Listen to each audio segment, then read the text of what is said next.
Greetings, mighty companions.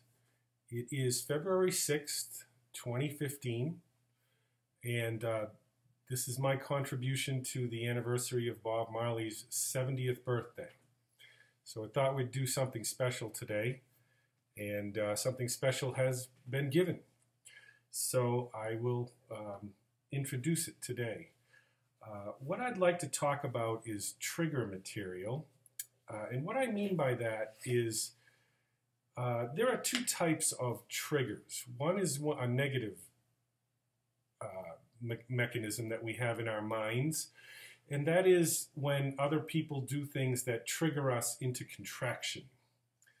And that is not what I want to talk about today. What I'm talking about is triggering into direct perception of the oneness. What I teach is the vision of Christ. And so that is a possibility in our minds that lays dormant until something triggers it to occur. And then we can go into a direct experience of the vision of Christ. So let me explain what I mean by that, because what has happened with me through my own spiritual work in the last 10 years has been highly related to triggers, positive triggers, as well as negative. There's a very nice picture of Bob Marley. That's my favorite picture of Bob Marley, but that's not what I want to talk about today. But one of them, I have others.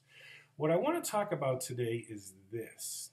This is a very famous illustration from the album Dark Side of the Moon that was released in March of 1973, and we're all very familiar with it.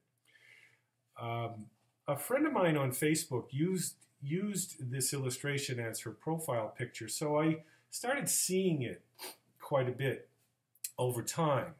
And as I was looking at it, something really was triggered in my perception of this. And what I started to get was that the triangle is me. That's my being.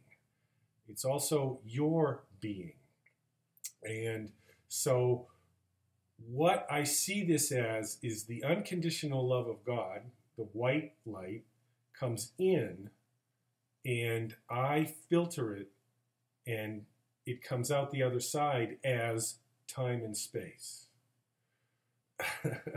And so that was hitting me pretty hard. You see, the white light coming in from this side, through me, through my mind, through my being, the two things combined, and I apply my belief system to the unconditional love of God, and I create what comes out the other side as a color, as colors.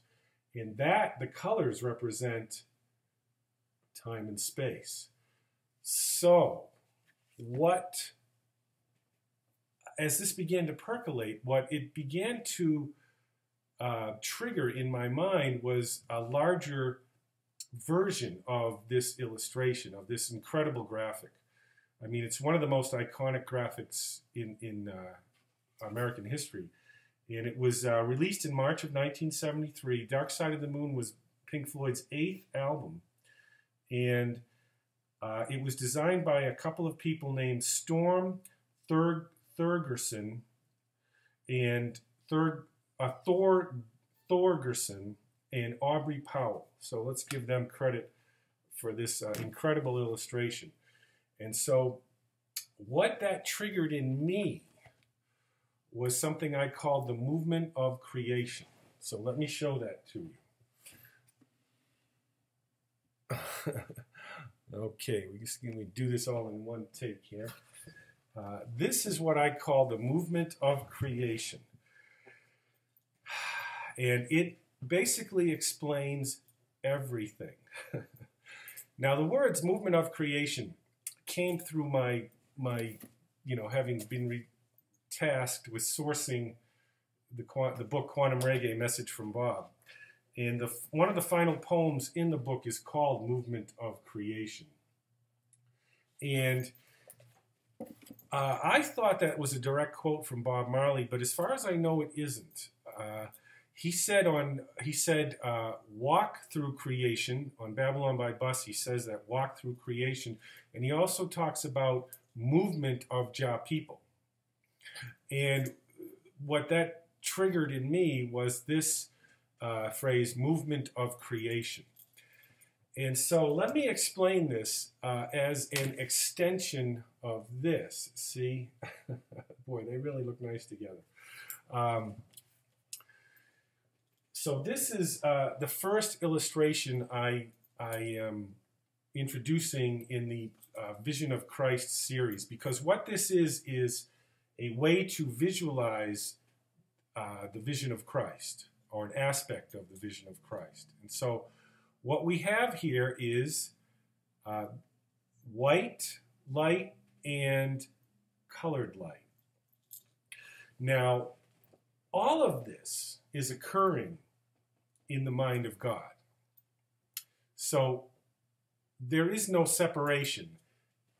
Because we're in the world of form, we have to discuss things through form, through words and symbols. And so it's hard to put that aspect of this in an illustration. But you see, you have God here, the source, and he supplies the unconditional love, of which I am. I am made of unconditional love. And that is being sourced by God.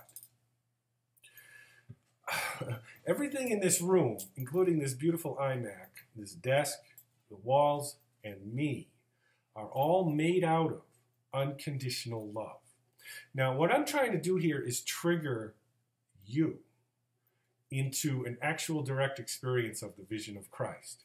So, if that begins to occur, don't be afraid of it, where you actually just go there. And if you don't know what that means, you will when it happens. It'll be very apparent, because the meaning of it comes with it. So anyway, the vision of Christ is when we can look from here on all of this. Now, so what's happening here is, like a prism in a window, when you take a prism and you put it in a sunny window and it flings color onto the opposite wall. That's half of what's occurring here. Okay, so we live in time and space, the physical universe. Everything in color here is time and space, the physical universe. Now remember, all of this is occurring in the mind of God. So I, in my being, which is a Trinity, I am one leg of the Trinity, but I can also be considered whole as well. So we'll discuss that aspect another time, the Trinity. So what I'm doing here is I am creating time and space, not God, which really helps things make sense over the long run. And so, so we have the source, which is God, and he's supplying unconditional love in my creation and my ability to create. That's the source. It's like a toaster uses electricity. The electricity just supplies the ability for it to operate. It doesn't know what it's creating. The electricity doesn't know what a toaster is creating. So if the toaster uses it to burn the toast or to create a perfect piece of toast, the electricity is not directly involved with that. But without the electricity, the toaster's not going to work at all. So we have this unconditional love of God that is continuously supplying and streaming in.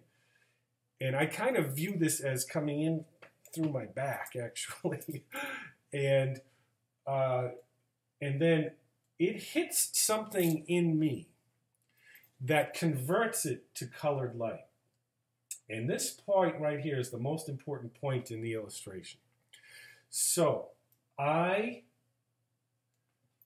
what is that point? That point is my belief system, right there. That's where my belief system converts unconditional love into conditioned physical reality.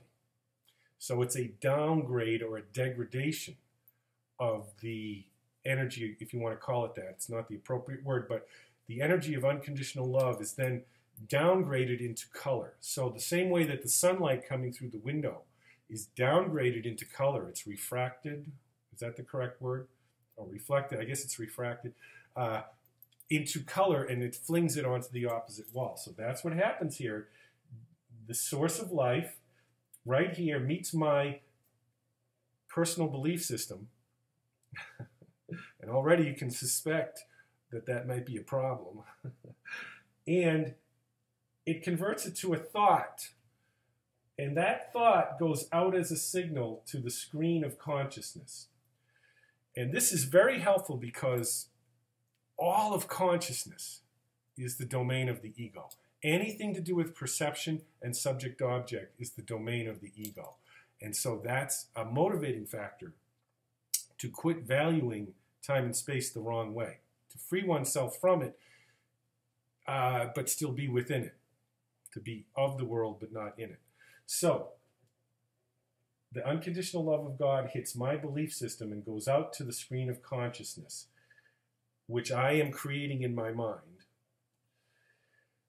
It goes out as a thought, because a belief is a thought with emotion joined.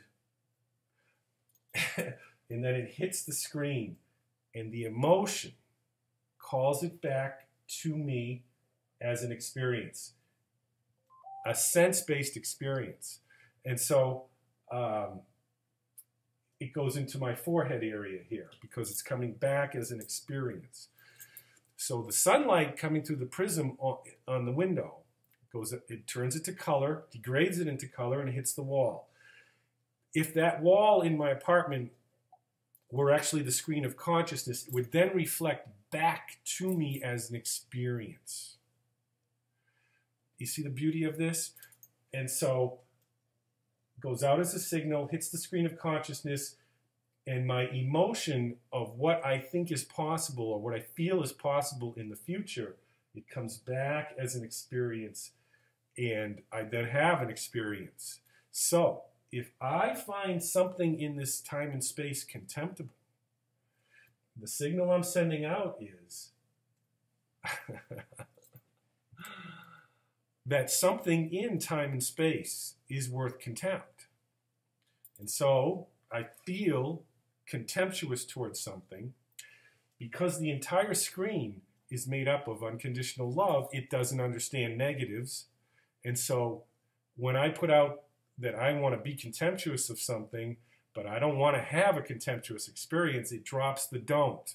It doesn't understand negatives. So when I say, when I think I don't want to have a contemptuous experience, but I'm definitely able to feel contempt for that guy out there or that situation, the screen drops the word don't, and it hears it as I want to have a contemptuous experience, because it doesn't understand negatives. This is the great thing we don't understand about the screen of consciousness. We never remember that. And so it comes back, and I end up having a contemptuous experience. And so I'll stop there for today. But this is a great teaching tool, and we can apply things to it. Like you could apply World War II to this and get all the different aspects out of it. You could apply having a good experience in a line at the post office versus having a bad one. And so,